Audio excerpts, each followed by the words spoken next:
السلام علیکم ورحمۃ اللہ وبرکاتہ نحمدہ ونصلی علی رسولہ الکریم۔ حضور نبی کریم صلی اللہ علیہ وسلم کا پاک ارشاد ہے کہ اس ذات پاک کی قسم جس کے قبضے میں میری جان ہے، اگر تمام آسمان اور زمین اور جو لوگ ان کے درمیان ہیں اور وہ سب اور جو چیزیں ان کے درمیان ہیں وہ سب کچھ جو کچھ ان کے نیچے ہے وہ سب کا سب ایک ترازو کے پلڑے میں رکھ دیا جائے اور کلمہ لا الہ الا اللہ کا اقرار دوسری جانب رکھ دیا جائے تو لا الہ الا اللہ والا کا اقرار جس جنم پلڑے میں ہوگا وہ پلڑا جھک جائے گا۔ حضور نبی کریم صلی اللہ علیہ وسلم کا پاک ارشاد ہے کہ اس ذات کی قسم جس کے قبضے میں میری جان ہے، اگر تمام آسمان اور زمین اور جو لوگ ان کے درمیان ہیں اور وہ سب اور جو چیزیں ان کے درمیان ہیں وہ سب کچھ اور جو کچھ ان کے نیچے ہے وہ سب کا سب ترازو کے ایک پلڑے میں رکھ دیا جائے اور کلمہ لا الہ الا اللہ کا اقرار دوسری جانب پلڑے میں رکھ دیا جائے تو جس جانب لا الہ الا اللہ کا اقرار ہوگا وہ جانب وزنی ہو جائے گی، بڑھ جائے گی۔ اس مختلف روایتوں میں ذکر کیا گیا یہ مضمون، اس میں کوئی شک نہیں کہ اللہ پاک کا نام کے برابر کوئی بھی چیز وزنی نہیں۔ بدقسمتی اور محرومی ہے ان لوگوں کے لیے جو اس کو ہلکا سمجھتے ہیں۔ البتہ اس میں وزن اخلاص سے پیدا ہوتا ہے، جس قدر اخلاص ہوگا اتنا ہی وزنی یہ پاک نام ہو سکتا ہے۔ اسی اخلاص کے پیدا کرنے کے واسطے مشائخ صوفیہ کی جوتیاں سیدھی کرنی پڑتی ہیں، یعنی اللہ والوں کی جو صحیح اللہ والے ہیں، نیک لوگ ہیں جو بندوں کو اللہ کے ساتھ جوڑتے ہیں، ان کے خدمت کرنی پڑتی ہے اور ان کے صحبت اختیار کرنی پڑتی ہے۔ ایک حدیث میں ہے کہ اس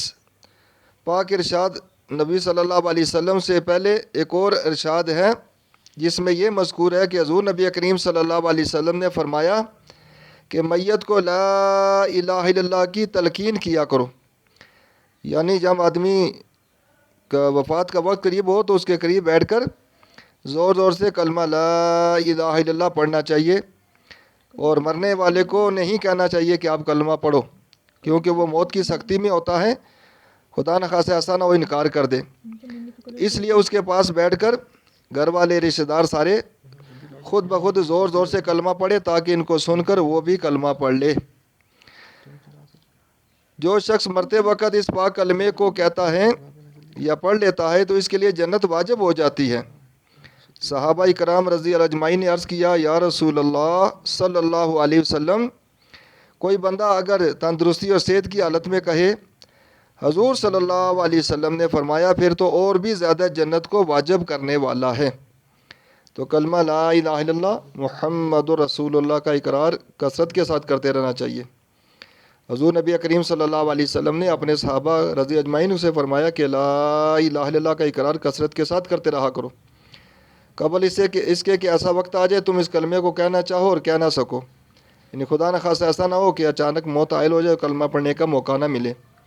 اس لیے ہر وقت جو ہے نا کوشش کرنا چاہیے کہ کلمہ لا الہ الا اللہ محمد رسول اللہ کا اقرار کرتے رہنا چاہیے۔ حدیث میں آتا ہے جو رات کو کلمہ پڑھ کے سوئے اگر اس سونے کی حالت میں فوت ہو گیا ایسے جیسے کلمہ پڑھ کے مرا،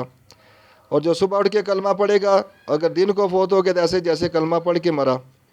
تو فرمایا جو شخص مرتے وقت کلمہ پڑھ لے تو اس کے لیے جنت واجب ہو جاتی ہے۔ تو اس لیے کلمے کا اقرار جو ہے نا وہ کرتے رہنا چاہیے۔ جو 100 دفعہ روزانہ کلمہ لا الہ الا اللہ کا اقرار کرے گا، قیامت کے دن اپنی قبر سے ایسے روشن چہرے والا اٹھایا جائے گا جیسے 14ویں رات کا چاند ہوتا ہے، اس کا چہرہ روشن اور چمکدار ہوگا۔ اور فرمایا کہ بچہ جب شروع میں بولنا سیکھے اسے لا الہ الا اللہ سکھاؤ، اور جب دنیا سے جانے کا وقت قریب آئے جب ہی لا الہ الا اللہ کی تلقین کرو۔